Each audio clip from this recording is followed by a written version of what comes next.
जब वो छात्र एक मंच पे आके बिना जातिगत भेदभाव के सरकार के खिलाफ आवाज उठाते हैं, तो सरकार ने पहला कदम यही उठा दिया कि इन्हीं छात्रों को क्यों न तोड़ दिया जाए। इस वीडियो का उद्देश्य किसी भी व्यक्ति, समुदाय या राजनीतिक पार्टी के प्रति नफरत या द्वेष फैलाना बिल्कुल नहीं है। इस वीडियो में व्यक्त विचार केवल जानकारी, चर्चा और जागरूकता के उद्देश्य से प्रस्तुत किए गए हैं। यूजीसी क्या है, तो इसको लेके बवाल मचा हुआ है। इसे इक्विटी रेगुलेशन भी कहा जा रहा है। साथ ही इसको उद्देश्य जातिगत भेदभाव को मिटाने के लिए बताया जा रहा है। अब सवाल यह है कि आखिर क्यों स्वर्ण समाज इसका विरोध कर रहे हैं और इसे काला कानून क्यों कह रहे हैं। तो आज की इस वीडियो में हम जानेंगे यूजीसी क्या है और किस प्रकार से यह कानून देश को बांटने की विचारधारा को प्रकट कर रहा है। इस रेगुलेशन का पूरा नाम university grant commission promotion of equity in higher education institute regulation 2026 कहा जाता है। यूजीसी की full form university grant commission है। यूजीसी बिल 2026 क्या कहता है। अब हम बात करेंगे कि यूजीसी बिल 2026 क्या कहता है। भारत के उच्च शिक्षा संस्थान में जाति, धर्म, वर्ग, लिंग या अन्य पहचान के आधार पर कई जगहों में कुछ मामले आज भी सामने आते हैं। तो भारत के उच्च शिक्षा संस्थानों में लिंग, मूल वंश, भाषा, समुदाय, कई आधारों पर gender, caste based, religion based, language based कई तरह से भेदभाव के मामले सामने आते रहे।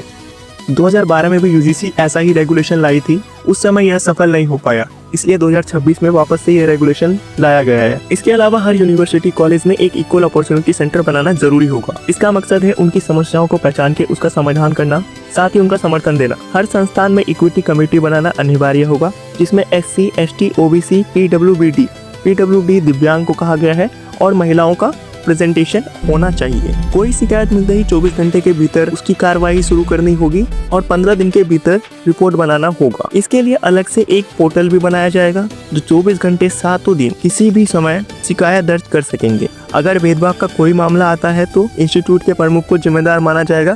साथ ही साथ यूजीसी अपनी योजनाओं से वंचित कर देगा और डिग्री कार्यक्रम से हटा देगा। अब देखिए, गौरतलब है कि इन चीजों के लिए पहले से ही 2 बड़े कानून है।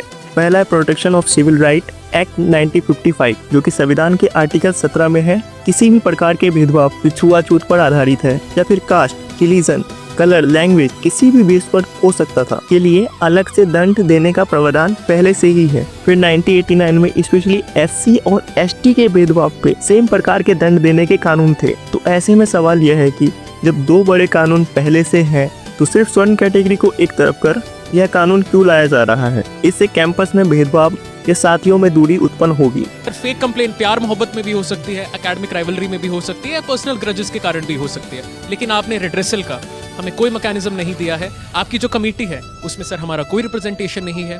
जो सामान्य वर्ग के बच्चे हैं या अनरिजर्व कैटेगरी के बच्चे हैं, उनके साथ भेदभाव होता हुआ साफ दिखाई दे रहा है, जो कि बिल्कुल भी न्यूट्रल नहीं है और ये अनफेयर होगा। आज जब 2026 में हमें बात करनी चाहिए जाति खत्म करने की, आरक्षण खत्म करने की, उस पे सरकार हमें बांट के अपना एजेंडा चलाना चाह रही है। मुझे लगता है कि अंग्रेजों के बाद अगर किसी ने भारत को धर्म के विभाग पे बांटा है तो वो आज के समय बीजेपी कर रही है।